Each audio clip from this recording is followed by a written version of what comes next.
Boa noite para todo mundo que está aqui, né? No salão físico, os nossos amigos e amigas da sala virtual e os desencarnados que estão conosco aqui. Vamos fazer a nossa prece. Amado Mestre Jesus, divino amigo, mais uma vez aqui nos encontramos, reunidos em teu nome, para estudarmos os teus ensinos à luz do Consolador prometido e enviado por ti. Obrigada, Senhor, por estarmos reunidos entre amigos, entre almas afins nos mesmos propósitos, nos mesmos desejos de evolução, progresso e aprimoramento. E para enriquecer a nossa convivência, laços afetivos que vão se estreitando e nós vamos compondo uma nova família de afeto, de fraternidade, de ajuda mútua. Isso é precioso, Senhor. Muito obrigada por essas oportunidades que a reencarnação nos oferece e por estarmos sob o auspício dessa doutrina maravilhosa, essa verdade que clareia o nosso rumo, o nosso caminho. Fica conosco, hoje, agora, como tem estado sempre. Graças a Deus. Eu vou repetir a passagem que a gente está estudando, que hoje nós vamos encerrar. É a última ceia, ou Santa Ceia, e eu escolhi o Lucas 22, 7 a 23, e hoje nós estamos no finalzinho, tá? Nós estamos nesse finalzinho aqui, de 19 a 23. E para a gente ganhar tempo, né? Que toda semana a gente está aqui vendo a mesma passagem, eu já vou ler diretamente os versículos finais. E tomando o pão, e havendo dado graças, partiu-o e deu-lhe, dizendo: isto é o meu corpo, que por vós é dado. Fazei isso em memória de mim. Semelhantemente, tomou o cálice, depois da ceia, dizendo: este cálice é o novo testamento no meu sangue, que é derramado por vós. Mas eis que a mão do que me trai está comigo à mesa. E, na verdade, o Filho do Homem vai segundo o que está determinado. Mas ai daquele homem por quem é traído. E começaram a perguntar entre si qual deles seria o que havia de fazer isso. Ô, gente, eu vou trazer algumas ideias, né, que nós pesquisamos e sistematizamos para fechar a temporada, mas podem me interromper a hora que quiserem. Se não interromper, eu vou continuar falando, tá? Podem colaborar. Eu senti que vocês participaram muito nessas semanas todas, eu fiquei muito feliz por isso. Vocês me ajudaram demais, tá? Porque eu confesso que eu acabei escolhendo uma passagem para lá de simbólica e alguns simbolismos me deram trabalho. Tive que pesquisar muito, né?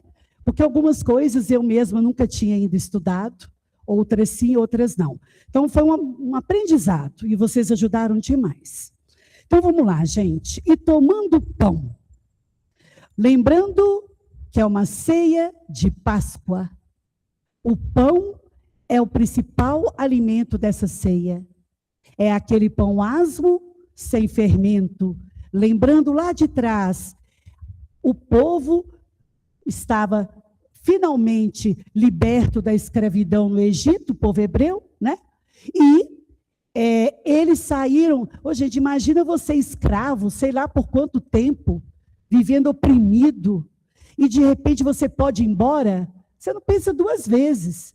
E aí não deu tempo de fermentar o pão, não. É simples, é só isso. Não deu tempo de fermentar o pão. Então, passou-se a ter uma cultura de não... O pão da Páscoa... Deixa eu ver já. O pão da Páscoa ser um pão sem fermento. Então, esse pão aqui, o pão material, é esse pão asmo, sem fermento. Então, ele pegou o pão e, havendo dado graças, ele é como que ele abençoou aquele pão, envolveu aquele pão, eu ainda estou falando do pão material, envolveu aquele alimento com energias, né? Imagina o magnetismo de Jesus dando graças àquele pão, né? Ficou um pão fluidificado, cheio de energia amorosa, porque a energia do Cristo é de puro amor. É um amor universal e fraternal. Então, ele envolveu aquele, deu graças, né? Como se ele tivesse abençoado. Partiu o pão e distribuiu para os 12 apóstolos que estavam com ele, dizendo: isto é o meu corpo que por vós é dado, fazei isso em memória de mim. Nós não vamos nos atrasar na interpretação espiritual, não. Porque essa parte cultural, histórica, física, nós trabalhamos bastante. E vocês continuem pesquisando, gente, porque sobre todos esses versículos aqui tem muita fonte de pesquisa. Hoje eu até reduzi o material que eu ia trazer, porque eu pensei, é para finalizar. Se eu levar coisa demais, eu não finalizo. Então, eu me detive hoje. Deixei um tanto de coisas para trás, porque, né, só se for um ano estudando a última ceia, né, para a gente dar conta de trazer tudo. Então, vamos tirar o espírito da letra, ok? E tomando o pão, nós agora vamos refletir o que significa esse pão relacionado a Jesus, tá? Alguém quer adiantar antes de eu trazer? Que pão é esse? Vocês fazem ideia? O Evangelho de Jesus. Mais alguém? Então vamos ver, Rita. Eu vou trazer umas 3 interpretações do pão. A primeira é de Humberto de Campos, no livro Boa Nova, no capítulo 25, A Última Ceia. Capítulo extraordinário, gente. Recomendo que vocês leiam em casa. O capítulo inteiro. Maravilhoso. Humberto de Campos vai narrar para nós que Jesus vai explicar para os apóstolos, porque eles vão dizer assim, os apóstolos quiserem entender o que é tomar e comer, né? Os discípulos lhe acolheram a suave recomendação, naturalmente surpreendidos, e Simão Pedro, sem dissimular sua incompreensão do símbolo, que é o símbolo do cálice, do vinho, do pão, de comer a carne, de beber o sangue, eles ficaram atordoados. Aí Jesus explicou: amados, disse Jesus com emoção, está muito próximo o nosso último instante de trabalho em conjunto. E quero reiterar-vos as minhas recomendações de amor, feitas desde o primeiro dia do apostolado. Gente, observa o carinho, a amorosidade. Isso, gente, é Humberto de Campos nos contando. Nós não vamos conseguir imaginar, a gente consegue imaginar que foi muito mais do que isso, porque a energia amorosa é do Cristo, né? O magnetismo é dele. Mas eu acho bonita essa narrativa de Humberto de Campos. Não sei se vocês sabem, mas Humberto de Campos buscou nas tradições do plano espiritual. É como se fosse um arquivo no plano espiritual com essas narrativas como aconteceram. Que nem todo historiador, que nem todo tradutor colocou. Então, nós apreciamos muito essas obras de Humberto de Campos, né? Que também tem o pseudônimo de Irmão X, porque ele faz uma pesquisa. Isso pode até ter um lado poético, literário, porque na Terra ele foi, aqui no Brasil, um grande escritor, né? O nome dele está nas fileiras de literatura brasileira, né? Mas aqui ele traz a essência do momento que aconteceu. E aí Jesus vai falar do pão. É ele que explica. Este pão significa o banquete do Evangelho. Este pão significa o banquete do Evangelho. este vinho, porque, lembrando, tinha o pão e tinha o vinho, os dois principais alimentos da ceia. Este vinho é o sinal do espírito renovador dos meus ensinamentos. É como se fosse a sutileza, né? No momento que a gente apreende, entende e assimila os ensinos do Cristo, o vinho representa essa sublimação, né? Do entendimento e da renovação. Constituirão tanto o pão quanto o vinho o símbolo de nossa comunhão perene no sagrado idealismo do amor com que operaremos no mundo até o último dia. Todos os que partilharem conosco através do tempo, que tempo? Atemporal, a qualquer tempo. Gente, olha que capacidade de entender o ritmo evolutivo de todos nós. Ele vai dizer, todos os que partilharem conosco através do tempo, ou seja, naquele tempo, depois daquele tempo, no tempo de hoje, daqui a 1000 anos, porque cada um de nós está num ritmo evolutivo. Nós pertencemos a um grupo de espíritos ainda imperfeitos, num planeta ainda, né, de provas e expiações, se preparando para entrar em regeneração, e nós estamos no nível do planeta. Mas cada um de nós está no seu ritmo próprio evolutivo. Avança um pouquinho, paralisa, por algum motivo, de vez em quando, recua em alguma coisa. Não é a evolução que recua, não. É a nossa vontade, né, nossas intenções, a gente dá uma desanimada, aí caminha mais um tanto. Né? A gente tem sido assim, né? Então, todos que partilharem conosco através do tempo desse pão eterno, então é uma mensagem perene, duradoura. Não é uma mensagem que se perderia pelo tempo, né? Desse pão eterno e desse vinho sagrado da alma, terão o espírito fecundado pela luz gloriosa do reino de Deus, que representa o objetivo santo dos nossos destinos. Gente, é o Senhor nos explicando o que é o pão e o que é o vinho. Que maravilha, não é? Então, quando ele diz aqui, né, Lucas narra para nós, e tomando o pão, então, ele estava naquela postura de ensinar, de orientar, de esclarecer. Em João 13 até 17, né, Jussara? João vai contar o que Jesus falou nessa ceia. E aí ficou para casa, para ir lá ler, sem pressa, numa horinha sossegada suas, pegar o capítulo 13 até o 17, para ler o que Jesus falou nessa ceia. Foi muita coisa, né? Bom, então, essa é a interpretação trazida por Humberto de Campos. Aí nós vamos ter também aqui, no Luz Imperecível, obra publicada pelo Grupo Emmanuel, organizada pelo nosso saudoso Honório Onofre de Abreu, tá? Que na época compunha um grupo junto com o Sobral, com o Leão, com o Manuel Alves, né? Trabalhando o miudinho do Evangelho. Então, tem aqui, eu marquei aqui o lugar. Olha só. Tomou Jesus o pão. Aqui, então, é o Grupo Emmanuel, coordenado pelo Honório, que fez essa interpretação para nós.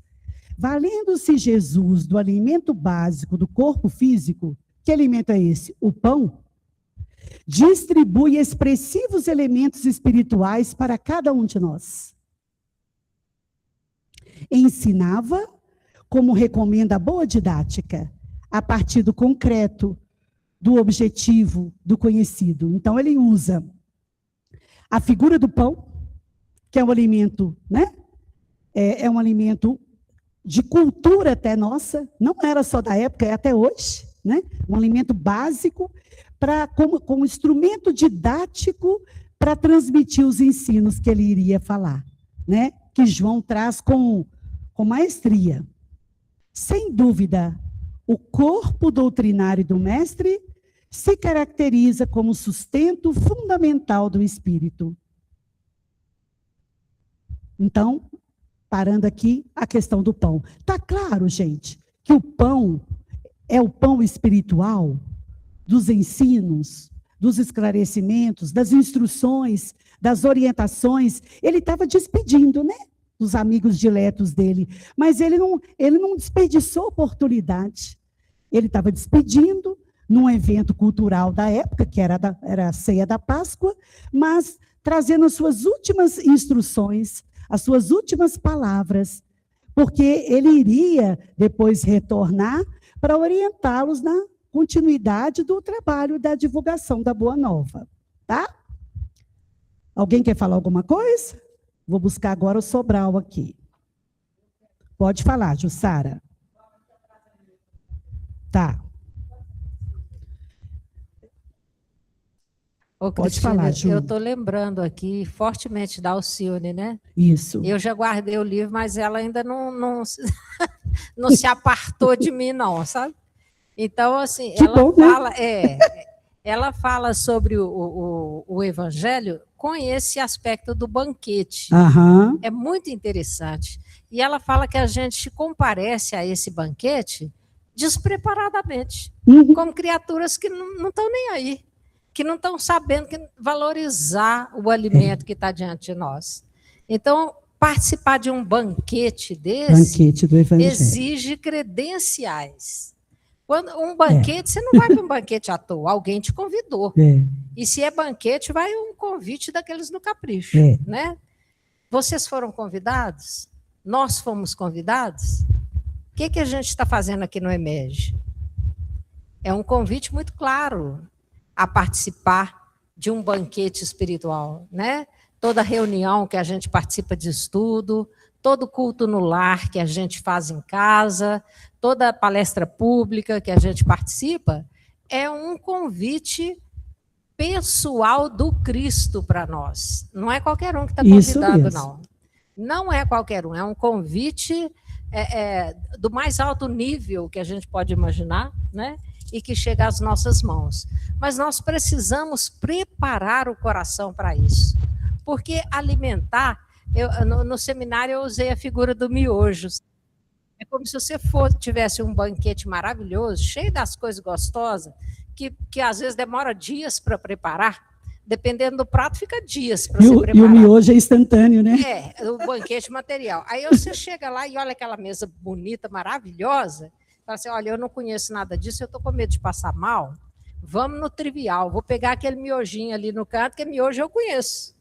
E pega aquele miojinho, janta, vai satisfeitinho para casa e acha que participou do banquete. Acha que participou do banquete. Que banquete é esse que você foi, meu filho? O que você aproveitou desse banquete? Entendeu? Então, assim, banquetear o corpo do Cristo, o pão doutrinário dos ensinamentos dele, exige da gente um esforço hercúleo. Exige. É isso que você está fazendo. Exige. Como você falou, está uma pilha de livro lá em casa, eu pesquisei um monte de coisa, pensa, medita, que é exatamente o que a Alcione recomenda, né? Você tem que conhecer, mas não é só conhecer a letra.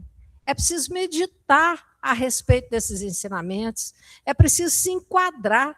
O que eu estou cumprindo, o que ainda não dá para mim, mas também é aquela coisa do conhece a ti mesmo com auto-perdão, né, Cristina?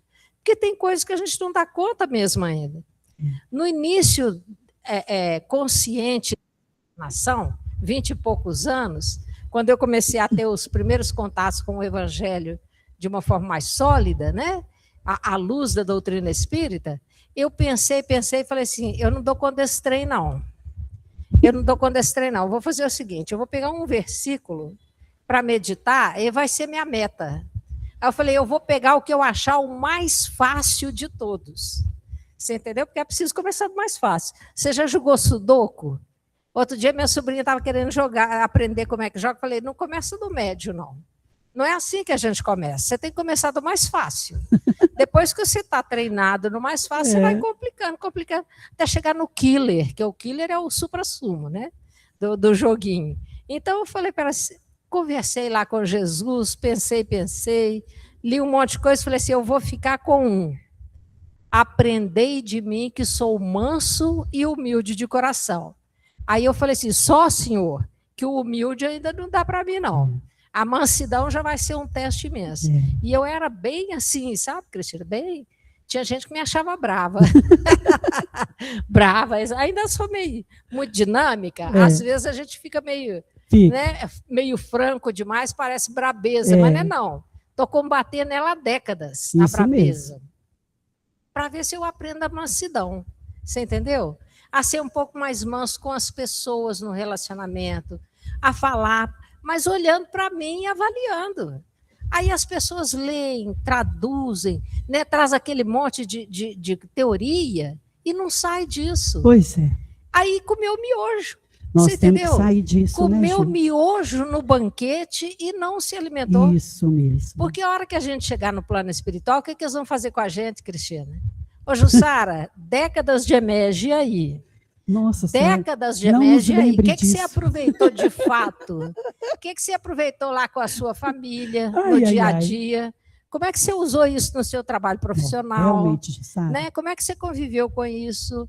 Aproveitou alguma coisa ou você comeu miojo 30 anos, 50 anos de estudo do EMEG? O Cláudio falou agora do ano de jubileu, né, Cláudio? 50 anos. Eu fiquei pensando, uma pessoa não vê 2 anos desses. Como que você... morre, desencarna antes. Ué. Só o seu Manuel, realmente, bem lembrado, 101, né? Mas você vê, a pessoa não vê um ano de jubileu 2 vezes na vida. Né? 50 anos depois. Então, assim, tem coisas que levam tempo, mas que a gente precisa começar a investir. Porque essa ceia não é por acaso. Não. E nós somos todos convidados para ela. E o ensinamento foi colocado, está posto. Não há nada além do que está posto por Jesus. Não há nada. Nada mais importante, nada a aprender além disso. O que nós precisamos é compreender melhor isto. Isso. Né? Então, esse banquete, essa ceia, ela é muito simbólica mesmo e ela exige muito de nós. Muito. Não dá para ser um cristão de fachada. Não tem como.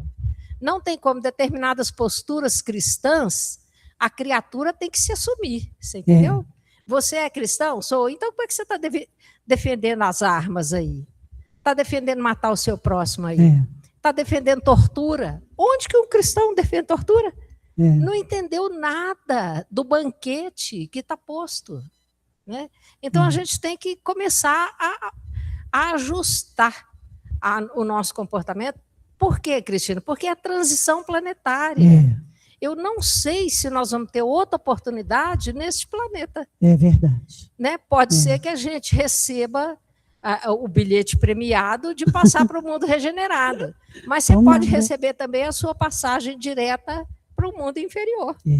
Para começar de novo, num planeta primitivo. E ajudar a turma lá a evoluir. Você entendeu? Então, assim, pesa muito. Vamos fazer um pouco mais de força? A gente, às vezes, vai para a academia para fazer força, faz caminhada para ajudar o corpo físico, né? Faz dieta para ajudar o organismo a equilibrar determinados recursos do sangue, né? Controla a quantidade de sal para a pressão ficar equilibrada. Por que nós não fazemos esforço nenhum com relação ao Evangelho? Isso. Nem que seja começar pelo silêncio.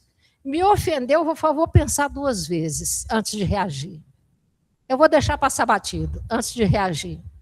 Porque é preciso começar, tem que começar a adequar esses ensinamentos todos à nossa vida, ao nosso cotidiano. Isso mesmo. Senão nós vamos pagar um preço alto de ficar comendo miojo numa mesa de banquete. Ô, Ju, muito obrigada. Essa ilustração toda da Ju, quando falar aqui do comer e beber, é exatamente isso que a Jussara está falando. O comer e beber na ceia é ouvir, tentar entender, fazer esse esforço de ouvir, né? de compreender e de assimilar. Então, esse comer e beber, que são verbos muito fortes aqui, principalmente no final da ceia, que nós estamos aqui hoje, é isso. Não é uma atitude externa, é uma atitude interior, de aproveitar esse banquete da melhor forma, né? Lá no livro do Sobral, Estudando Evangelho com Sobral, o pão são ensinamentos de Jesus, ensinados com a palavra, impregnando-o com boas vibrações, porque aqui ele fala, né? Tomou o pão e deu graças. Magnetismo do Cristo, energias amorosas. Ao partir, ele faz uma adaptação do ensinamento em pequenas porções.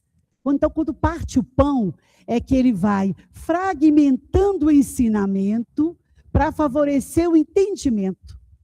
Olha a interpretação que Sobral faz. Quando ele parte o pão, ele vai como é que fala, gente? Graduando o ensino. Graduando o ensino que ele precisa transmitir, de acordo com o alcance de entendimento de cada um. Gente, Jesus conhecia os 12 apóstolos muito bem. Ele sabia muito bem o que ele ia dizer. Só que é preciso lembrar que o evangelho de Jesus, ele é atemporal. Jesus não falou só para quem estava ali. Jesus sabia que, no futuro, muitos de nós iríamos querer entendê-lo. Então, ficou, né? Por isso que ele envia o Consolador prometido para nos ajudar a entender com mais clareza. Porque ele sabia que esse momento aqui ia chegar. E tem gente que não está nesse momento ainda.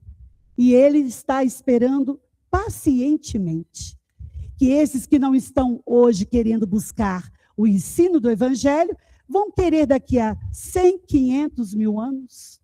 E Jesus vai ficar alegre do mesmo jeito.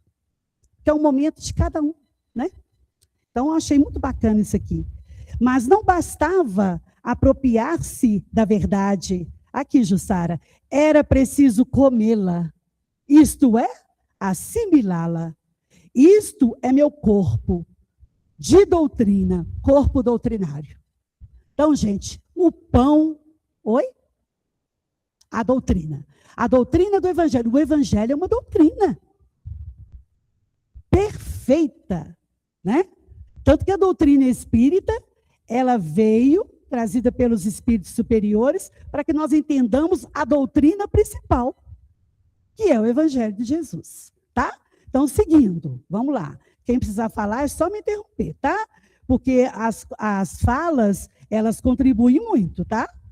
Então, vão abrindo o leque. Porque tudo que a Jussara falou, ela já traduziu comer e beber da ceia. É isso aí. Ou participa direito, ou vai para o miojo, né? Ou participa do banquete de corpo presente. Ó, falei igual a missa agora. Misericórdia. Onde que eu fui agora na minha consciência espiritual? Olha o que eu falei, Torinho. De corpo presente, né? Que o padre fala isso, ó, corpo presente, né? Empolguei, mas eu sou assim, né? Eu empolgo, meu beleza. Ô, Cristina. Então, de corpo presente, ou vai comer o miojinho e vai deixar para depois. Fala, Celso. É interessante que nós que militamos na doutrina espírita, a gente vê a reencarnação dentro do Evangelho. Jesus Isso. falando, né? Isso. No entanto, aqueles que não são espíritas, mas que estão sempre com o Evangelho, Sim. Eles não acreditam na reencarnação. E está claro Jesus falando sobre a reencarnação para nós. Né? Então, é isso que eu falo, cada um está com o Evangelho, estamos, mas cada um está no seu período. Não é? Isso mesmo. Gente, tem uma parte aqui de João, eu tinha marcado, perdi, que ele fala, eu sou o pão da vida. Ah, é 13, 14, 15. Oh, meu Deus, eu marco os trem, depois eu mesmo desmarco. Presta atenção nisso. Ai, graças a Deus. Não, a turma ajuda, né, Jussara? Gente, vocês terem uma ideia, eu tinha juntado os livros para trazer hoje, organizado, para pôr na bolsa na hora de sair. Quando eu coloquei na bolsa, escorregou Boa Nova. Eu estava deixando para trás. Aí eu abri, Falei assim, misericórdia, é definição de pão. Aí eu falei, gente, obrigada, vocês estão me ajudando até a arrumar a bolsa. O danado estava ficando para trás. Gente, para dialogar com o pão do Lucas 22, vamos ver rapidinho no João 6, 22. Jesus é o pão da vida para os que creem. Gente, que página maravilhosa, tá? Maravilhosa. No dia seguinte, a multidão que estava do outro lado do mar, vendo que não havia ali mais do que um barquinho, e que Jesus não entrara com seus discípulos naquele barquinho, mas que os seus discípulos tinham ido sós. Contudo, outros barquinhos tinham chegado de Tiberíades, perto do lugar onde comer o pão, ou seja, onde foi a ceia. Havendo o Senhor dado graças, vendo, pois, a multidão que Jesus não estava ali, nem os seus discípulos, entraram eles também nos barcos e foram a Cafarnaum em busca de Jesus. E achando-o no outro lado do mar, disseram-lhe, Rabi, quando chegaste aqui? Jesus, na verdade vos digo, que me buscais não pelos sinais que vistes, mas porque comestes do pão e vos saciastes. Trabalhai não pela comida que perece, mas pela comida que permanece para a vida eterna, a qual o Filho do Homem vos dará, porque a este o Pai, Deus, o selou. Disseram-lhe, pois, que faremos para executarmos as obras de Deus? Jesus respondeu e disse-lhes, a obra de Deus é esta, que creiais naquele que ele enviou. Quem que ele enviou? Jesus, né? Disseram-lhe, pois, que sinal, pois, fazes tu para que o vejamos e creiamos em ti? Que operas tu? Nossos pais comeram maná no deserto, como está escrito. Deu-lhes a comer o pão do céu. Olha o que Jesus vai dizer. Disse-lhes, pois, Jesus, na verdade vos digo, que Moisés não vos deu o pão dos céus. O pão do céu. Mas meu Pai vos dá o verdadeiro pão do céu, porque o pão de Deus é aquele que desce do céu e dá vida ao mundo. Disseram-lhe, pois, Senhor, dá-nos sempre desse pão. Jesus lhe disse, eu sou o pão da vida. Aquele que vem a mim não terá fome. E quem crê em mim nunca terá sede. Gente, lembrei da samaritana, que foi buscar água, né? Jesus estava lá à espera dela. E ela preocupada em pegar aquela água lá, né, no canto, levar. E Jesus questiona a alma dela. Põe a alma dela para refletir, né? Se souberes da água que eu trago de beber, né? Porque ele vai dizer, a minha água é a... Oi? Nunca mais terá sede, porque a minha água é uma fonte viva, né? Que sacia a sede, né? Você nunca mais terá sede. Então, eu lembrei, só estou dialogando aqui, né? Porque ele vai dizer, eu sou o pão da vida, aquele que vem a mim não terá fome, e quem crê em mim nunca terá sede. Mas já vos disse que também vós me vistes, e contudo não credes. Oh, gente, o pão do céu é Jesus. Vendo Jesus e perguntando o que era o pão do céu, né? É a dificuldade que nós temos também. Tudo que o Pai me dá, virá a mim, e o que vem a mim, de maneira nenhuma o lançarei fora. Porque eu desci do céu, aí ele vai confirmar. Eu desci do céu, não para fazer minha vontade, mas a vontade daquele que me enviou. E a vontade do Pai que me enviou é esta, que nenhum de todos aqueles que me deu se perca, mas que o ressuscite no último dia. Aí eu vou saltar para o 48, Jussara, se você estiver seguindo. Versículo 48. Eu sou o pão da vida. Vossos pais comeram maná no deserto e morreram. Este é o pão que desce do céu, para que o que dele comer não morra. Eu sou o pão vivo que desceu do céu. Se alguém comer desse pão, viverá para sempre. E o pão que eu der é a minha carne, que eu darei pela vida do mundo. Aí eu vou pular um pouquinho mais. Ele vai dizer aqui no 53. na verdade vos digo, que se não comerdes a carne do Filho do Homem, e não beberdes o seu sangue, não tereis vida em vós mesmos. Quem come a minha carne, bebe o meu sangue... A gente fica imaginando um susto, né? Que às vezes as pessoas tomaram. Nossa, comer a minha carne, beber meu sangue, né? Mas olha o que ele diz. Eu ressuscitarei no último dia. Gente, o que é a ressurreição de Jesus? Né? Jesus desencarna e ele volta um tempinho depois, né? 3 dias depois, para provar que a vida continua, que a alma não morre, ela sobrevive à matéria, né? E que nós temos que nos renovar a cada dia. Tanto que essa ceia aqui é da Páscoa da ressurreição, né?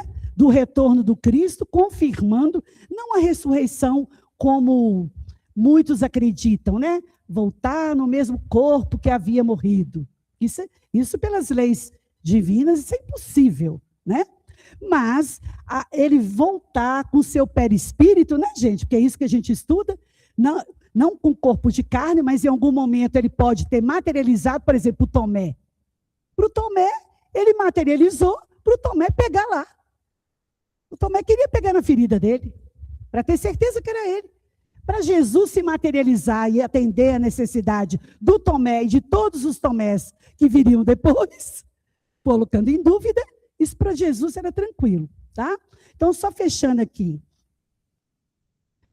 Porque a minha carne verdadeiramente é comida, e o meu sangue verdadeiramente é bebida. Gente, nós já estamos aprofundando esse finalzinho aqui da ceia, tá? Porque está falando de sangue, está falando de carne, está falando de bebida, está falando de comida. Pode falar, Cláudio.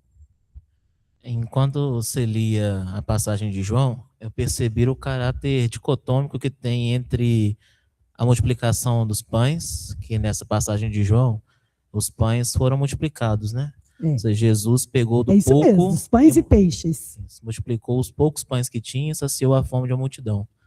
Agora a gente corta para a última ceia, como que o caráter é mais intimista, porque de um pão Jesus fraciona o único pão que tinha, dando a ideia como se fosse ele tirando tudo aquilo que ele tinha e passando a bola para os discípulos, para os apóstolos, nessa mensagem de continuidade. Ele tirou do todo que ele tinha, que era só aquele pão. Muito bom, isso mesmo. E disseminou para os outros. Né? Muito bom. Ótimo, Cláudia, obrigada. Ei, Paulo, que alegria tê-lo aqui. Aí ele continua, quem come a minha carne e bebe o meu sangue, permanece em mim, e eu nele. Gente, isso é comunhão. Isso é comunhão de ideias, de propósitos. Você não imagina, Ju, como que a sua contribuição agora está ajudando nas reflexões. Gente, mas esse é quem comeu e bebeu. É quem aproveitou o banquete. É quem estava ali vou usar de novo, já que veio intuitivamente, né, meus amigos? Será que você soprar aqui? De corpo presente, de alma presente. Né? Aqui pensando lá no que está acontecendo, o que vai fazer amanhã. Né? Gente, essa horinha aqui é preciosa. Né? Essa horinha aqui, acho que só no futuro nós vamos entender a preciosidade dessa hora de EMED que a gente tem por semana. Né? E encerrando aqui, tá, gente? Finalzinho aqui. É esse vento que fica tirando minha página do lugar. Assim como o Pai que vive, me enviou, e eu vivo pelo Pai, assim quem de mim se alimenta também viverá por mim. Este é o pão que desceu do céu. Não é o caso de vossos pais, que comeram maná e morreram. Quem comer este pão viverá para sempre. Ele disse a sinagoga, ensinando em Cafarnaum. Vocês perceberam que Jesus repete? Ele repete algumas coisas que já foram ditas. Ele fala de novo, ó, os vossos pais comeram maná do deserto e morreram. Mas a minha comida, né, faz ressuscitar. Não causa morte. Então, eu só trouxe essa passagem de João para a gente dialogar, tá? Que eu acho bacana dialogar com as passagens todas. Oi. Ô, Cristina. Não. Você quer citar? Quem quer falar? Ô, Cristina. Só um minuto, Ju. Eu vejo que é muito interessante essa questão do fisiológico do ser humano, né, das necessidades, quanto à água, a questão da carne que ele retrata aí, a questão do pão. Isso. Né?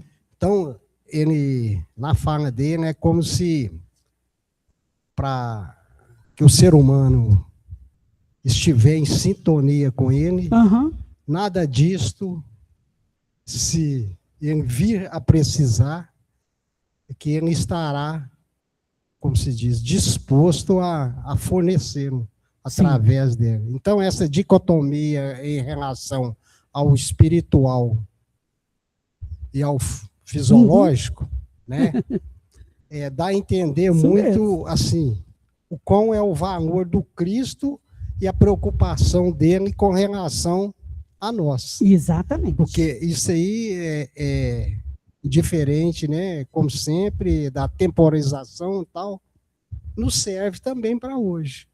Se a gente está ligado a ele diretamente, essas coisas, ele vai estar sempre nos fornecendo, suprindo ali e tal, isso aí. Com certeza o pão, não falou aqui que o pão dele mata a fome?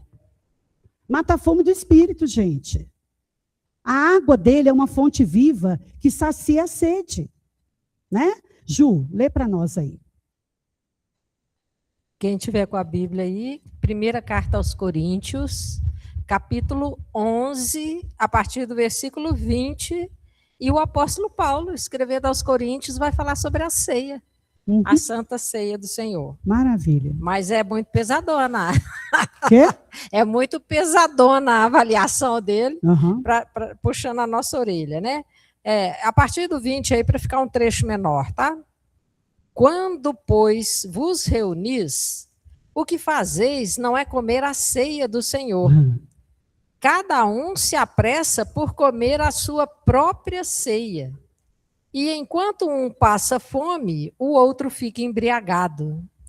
Não tendes casas para comer e beber? Ou desprezais a igreja de Deus e quereis envergonhar aqueles que nada têm? Que vos direi? Hei de louvar-vos? Não, neste ponto não vos louvo. Com efeito, eu mesmo recebi do Senhor o que vos transmiti. Na noite em que foi entregue, o Senhor Jesus tomou o pão e, depois de dar graças, partiu-o e disse: isto é o meu corpo que é para vós. Fazei isto em memória de mim. Do mesmo modo, após a ceia, também tomou o cálice, dizendo: este cálice é a nova aliança em meu sangue. Todas as vezes que dele beberdes, fazei-o em memória de mim. Todas as vezes, pois, que comeis desse pão e bebeis desse cálice, anunciais a morte do Senhor até que ele venha. Eis porque todo aquele que comer do pão ou beber do cálice do Senhor indignamente será réu do corpo e do sangue do Senhor. Por conseguinte, que cada um examine a si mesmo antes de comer desse pão e beber desse cálice. Pois aquele que come e bebe sem discernir o corpo, come e bebe a própria condenação. Eis porque há entre vós tantos débeis e enfermos, e muitos morreram. Se nos examinássemos a nós mesmos, não seríamos julgados. Mas por seus julgamentos, o Senhor nos corrige, para que não sejamos condenados com o mundo. Olha o apóstolo aí, né? Puxando a orelha. Autoexamine-se. Exatamente. Porque se você come desse pão e bebe desse sangue, desse vinho, e continua fazendo a mesma coisa, você é réu de condenação. E o que nos condena, né? A nossa própria consciência. Exatamente. Traduzindo no popular, Cristina, você insere na lei de causa e efeito. Isso. E vai ter que resgatar seus débitos. É o que aconteceu porque conosco. Tomou consciência intelectual do que é necessário e não adaptou isso ao comportamento moral, né? Serve para todos nós, né? Paulo é sensacional. Gente, e aí, no finalzinho aqui, olha, ele vai dizer, né? Isso é o meu corpo, que por vós é dado, fazer isso em memória de mim.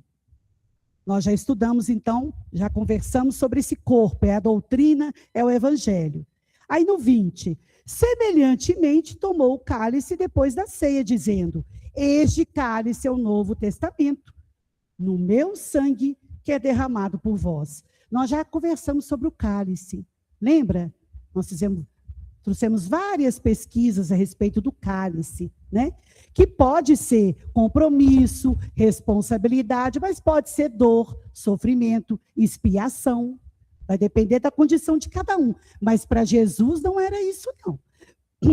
Para Jesus, esse vinho no cálice aqui era, eu vou usar uma palavra que o Sobral usa, transubstancialização, ou seja, como, e aí o Cláudio reduziu para sublimação, que dá para entender melhor, né? Sublimação da alma.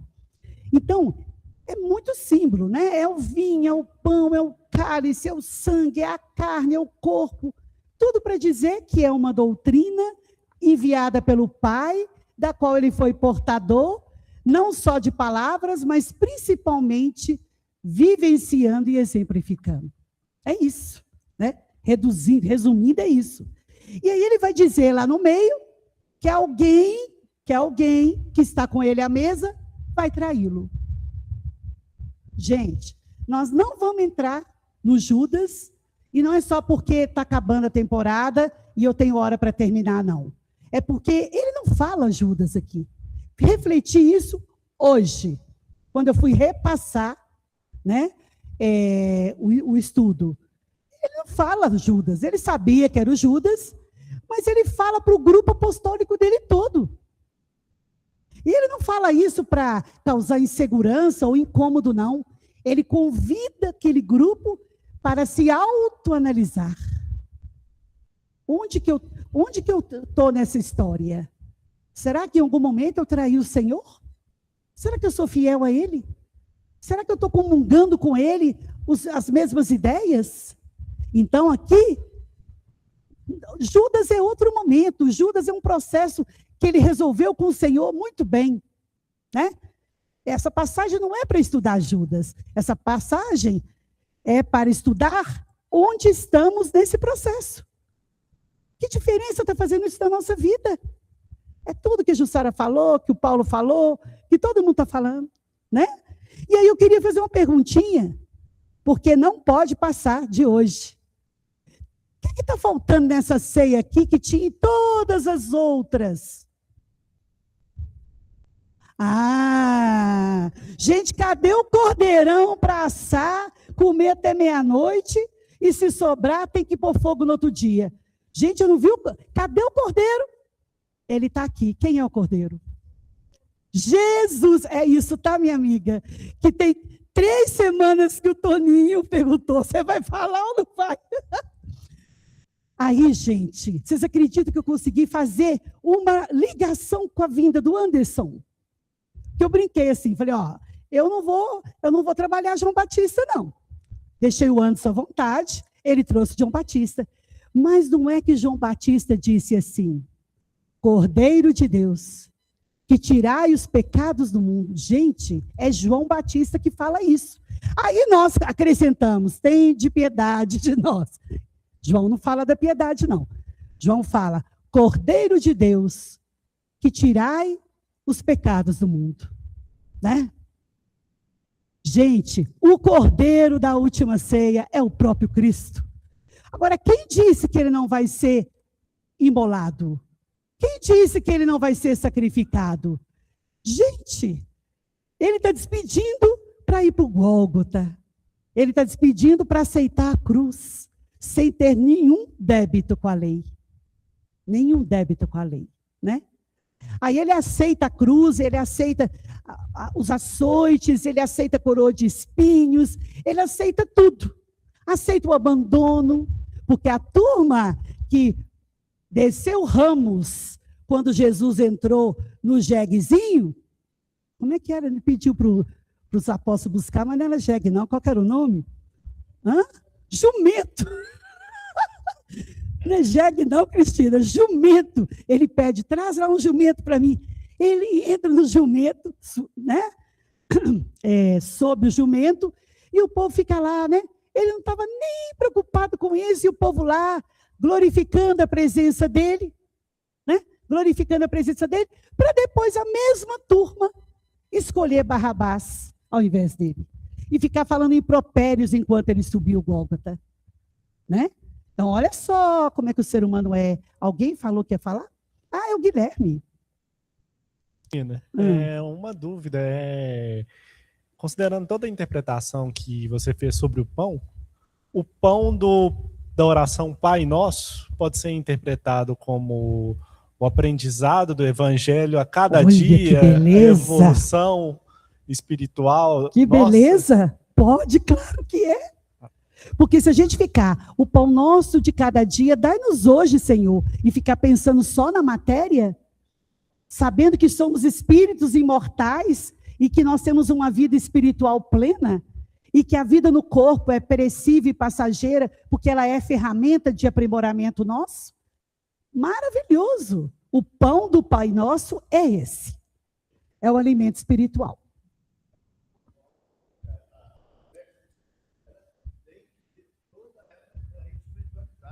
Fala de novo, Celso. Fala de novo. Eu estou dizendo o seguinte, que o pão nosso hoje, a prece, né? Ela tem que ser toda ela espiritualizada. Sim, sim. Quando ele fala o pão nosso de cada dia, não está falando desse pão que nós usamos, está falando o pão espiritual. Isso. Então a gente tem que espiritualizar a oração. Com certeza. Porque, gente, a gente compra pão para comer com café com leite ou com outra bebida, é trabalhando, suando a camisa, ganhando dinheirinho, indo lá na padaria comprar. Esse pão aí é problema nosso. É incumbência nossa. Quem tem que cuidar do corpo físico para a gente usá-lo em nosso próprio aprimoramento somos nós. Né? Quem tem que alimentar o corpo somos nós, quem tem que cuidar, dormir, higienizar, tomar banho, agasalhar quando está frio, vestir uma roupa leve quando está muito quente. Isso é obrigação nossa. O Pai não está preocupado com isso e nem Jesus. Ele está preocupado com a nossa permanência espiritual. Como que a gente vive? Como que a gente caminha? E aí, gente, graças a Deus, vocês já tinham entendido que o Cordeiro é Jesus, né? E que vai se imolar de forma muito pior do que aquele cordeirinho animal lá. Não estou dizendo que ele não sofreu, tadinho. Sofreu, né? Porque foi assado, né? A alminha do bichinho ali saiu daquele jeito, aquela situação difícil, que assa o bicho, né? Para comer. Mas é uma situação ritualística, cultural, não menos respeitosa, né, gente? Que a gente não pode considerar que não havia respeito nesse momento. Mas aí vai dizer assim: eis que a mão do que me traz está comigo à mesa. Só fechando esse aqui. Está falando para todos nós. Onde é que nós estamos sendo infiéis? Onde é que nós estamos traindo a nós mesmos, a nossa própria consciência? Ok? Porque quem trai, trai primeiro a si. Quem trai, em qualquer situação, trai primeiro a si mesmo. Então, Jesus está nos convocando para uma autoanálise. Você está comigo na mesa, no banquete do Evangelho, e você está totalmente desvinculado do que a gente está fazendo aqui. Né? Seu corpo está aqui, mas sua cabeça está longe. Né? Não está aproveitando essa oportunidade. E aí, pode falar. Aquela fala de Jesus, que ele disse: eu sou o caminho, a verdade e a vida. Poderíamos completar. Com assim, certeza. Né? Porque o caminho é o pão, o alimento espiritual. Muito bem. Que ele passou para a gente, que ele ensinou. Se nós alimentamos com esse pão espiritual, se compreendemos, se praticamos, nós temos um caminho pleno de luz, que vamos iluminar os outros que estão ao nosso redor, que não sabe, que não compreende ainda.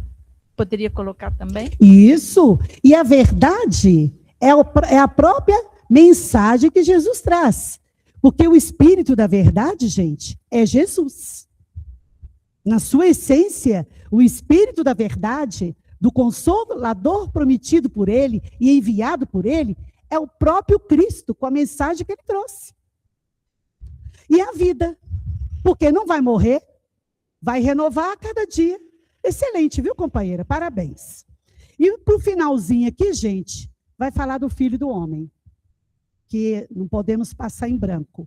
E, na verdade, o Filho do Homem vai segundo o que está determinado, mas ai daquele homem por quem é traído. Aí eu me lembrei do escândalo. Lembra? É necessário que haja o escândalo, mas ai daquele que o promove. Né?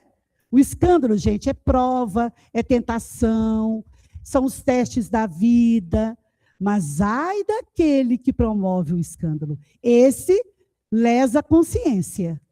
E aí a lei de causa e efeito, como a Jussara lembrou, entra em ação. Né? E aí, depois disso, eles começaram a perguntar entre eles, será que sou eu? Será que sou eu? Será que sou eu? Porque Jesus não expõe Judas, não. Jesus não deixa claro que é Judas que vai traí-lo, não. Jesus não constrange o apóstolo, mesmo sabendo que ele vai cometer um erro gravíssimo, um equívoco gravíssimo na vida dele. E aí uma definição do Filho do Homem, que é a mesma do Sobral, que é a mesma do Honório. O Filho do Homem, esse aqui é do Sabedoria do Evangelho, que a Jussara nos sugeriu há umas 3 semanas atrás, e eu imprimi e vou ler a definição do Filho do Homem. É o Espírito que já terminou sua evolução e que, portanto, se tornou o produto do homem, o fruto da humanidade. Não mais necessita encarnar, mas pode fazê-lo se o quiser. Não está preso ao ciclo fatal, vem quando quer. São os grandes manifestantes da divindade, os mensageiros, que descem à carne por amor à humanidade, a fim de trazer revelações, de indicarem o caminho da evolução, exemplificando com sua vida de dores e sacrifícios a estrada da libertação, que eles já percorreram e que agora apenas perlustram para mostrar como modelos. O que Jesus é nosso? Modelo e guia. O que compete ao homem comum fazer por si mesmo. E aí? Oi? É importante lembrar. É importante lembrar. Me ajuda aqui. Tá vendo como é que é difícil? Distribui para cada um para mim. É importante lembrarmos quando Jesus diz: eu sou o caminho, a verdade e a vida. E depois Jesus fala também: antes vocês fossem, eu já era. Então. Isso. É isso aí. Gente, para encerrar, lembram-se que nós abrimos a temporada com uma pintura mural de um grande artista que a humanidade recebeu, Leonardo da Vinci? Vamos encerrar com uma canção do meio espírita que eu gosto demais. E vou pedir vocês piedade. Eu é que vou pedir piedade, porque vocês vão ouvir minha voz. Então, apiedai-vos da minha voz se não sair boa, ok? Mas vou cantar assim mesmo. Quem souber, canta junto. Quem nunca ouviu, vai conhecer. Pessoal de casa também. Eu escrevi de memória, tá? Porque eu canto muito lá no Amor e Caridade, essa canção, com as companheiras. Vamos lá, para a gente encerrar? E eu devolvo a palavra para o Toninho, né? Que traz novidades para nós. No Monte das Oliveiras, um jovem nos ensinou a verdadeira lei de Deus. Anjo solitário sobre a terra, só de amor Ele falou, nos convidou a perdoar. E é por Ele que nasce a esperança, pois como crianças buscamos o Pai. O Espiritismo relembra seus passos e nos teus braços crescemos bem mais. E hoje a semente germina no meu coração, chamando-me para o trabalho de renovação. No seio da nova doutrina, Jesus tudo nos ensina. Ele falou: sede perfeitos, sede perfeitos, sede perfeitos como o Pai, o Criador. Sede perfeitos, sede perfeitos, sede perfeitos como o Pai que vos criou. E aí não mais o sofrimento. Obrigada, Jesus, por essa oportunidade. Que assim seja, né? Bom demais da conta. Obrigadão, Cris, pela temporada, né? Por essas reflexões todas aí ao longo do tempo. A Cristina falou assim: não vamos falar sobre a culpa do Judas, a traição do Judas. Eu já pensei ali quietinho, sentadinho no meu canto, falei assim: se ela for falar, eu vou ter que ser o advogado de novo. Que eu não sei, né? Acho que a maioria que está aqui hoje talvez não tenha acompanhado, né, Jussara?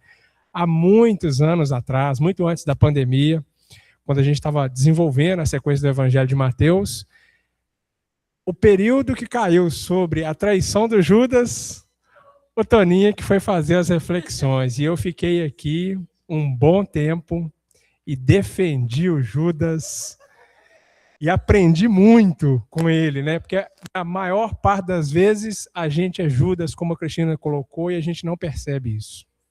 E ele já é, Marilene estava aí, né, Marilene? Hã? Vocês também estavam, pois é, teve gente que estava presente aí. Gente, nós vamos, né, encerrar o nosso EMED, mas antes da gente encerrar, hoje é final de temporada. Então, a partir da semana que vem, a gente tem uma nova temporada começando. Eu vou ser o responsável por conduzir a próxima temporada. E eu vou trazer para a gente refletir a passagem sobre a mulher adúltera.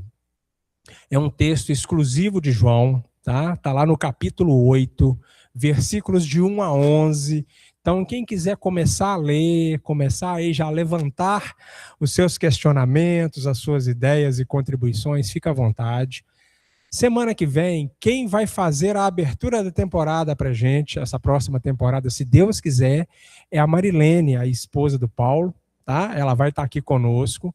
Eu pedi a ela falei assim: Marilene, conversa lá no grupo musical, porque eles têm o grupo musical, o ensaio no mesmo dia e horário que a gente tem o EMED. Então, ela já conversou lá, vai estar ausente lá e vai estar com a gente aqui no EMED, e ela vai trazer um texto interessante. Tá? Não vou mencionar o texto para vocês, como uma reflexão interessante para a gente, como abertura dessa temporada. Então, estejam já antecipadamente todos convidados, pessoal de casa também, Marilene conosco na semana que vem, e depois a gente inicia sobre essa passagem da mulher adúltera, tá bom? Nós temos 3 recadinhos rápidos para antes da gente fazer a prece. O abrigo está em campanha, tem 2 campanhas, né, em evidência aí no abrigo. Uma é da assistência social sobre o cobertor. Está chegando aí o período de frio, então o pessoal está contando com a contribuição, colaboração daqueles que puderem, com a doação de cobertores ou a doação do recurso financeiro para casa adquirir e doar aí às famílias assistidas nesse período de inverno que já está batendo as portas. O segundo é da costurinha, que é a campanha da flanela infantil. né? A costurinha, para quem não sabe, é a equipe que desenvolve os enxovais aí e doa esses enxovais para as mães gestantes que estão em necessidade. Então, quem tiver possibilidade, também contribui aí com o enxoval, trazendo, né, trazendo aí uma flanela para elas comporem o enxoval, preferencialmente com estampas infantis ou com o recurso financeiro. E o abrigo está precisando de voluntários para auxiliar na limpeza da casa. A limpeza da casa acontece todas as quintas-feiras aqui. Então a gente chega, a casa está bem asseada, está limpinha, né? Uma casa desse tamanho. São poucos tarefeiros para dar conta da limpeza. Então quem tiver condição de contribuir, só procurar a secretaria, deixar seu nome, seu contato lá, o pessoal vai fazer contato. Tá bom? Então fica aí os nossos recadinhos, vamos fazer a nossa prece. Agradecendo a Jesus mais uma vez por esta oportunidade bendita, Senhor, em que aqui nos reunimos em Teu nome, procurando nas reflexões do Teu Evangelho melhorarmos a nossa condição moral, nos fortalecermos para marcharmos adiante com serenidade, com equilíbrio, em prol da evolução espiritual. Que muito mais, Senhor, do que as reflexões intelectuais, consigamos colocar em prática na nossa vivência diária todo este aprendizado. Como foi muito bem mencionado na noite de hoje, que sejamos dignos de nos sentarmos à mesa do teu banquete e aproveitarmos do pão que o Senhor nos ofertou.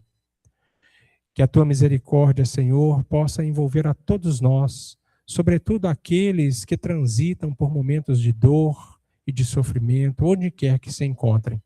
Que a tua iluminada presença se faça junto de nós durante a nossa caminhada, pois temos certeza, Jesus, que muito precisamos de ti ao nosso lado nesta jornada. Que assim seja, graças a Deus. Excelente semana a todos, até semana que vem, terça-feira, se Deus quiser.